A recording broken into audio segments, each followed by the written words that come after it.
How to make a warm chicken broth. Chop the chicken and cook.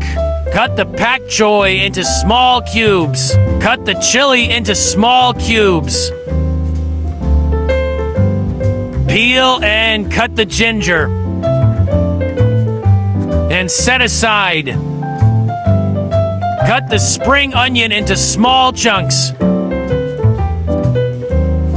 Now you're ready to cook. Put the honey in.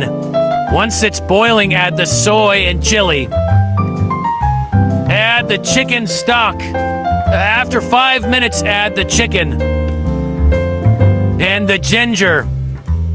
After another 5 minutes, add the pak choy and the noodles. After the noodles have separated, put the food in your bowl and eat.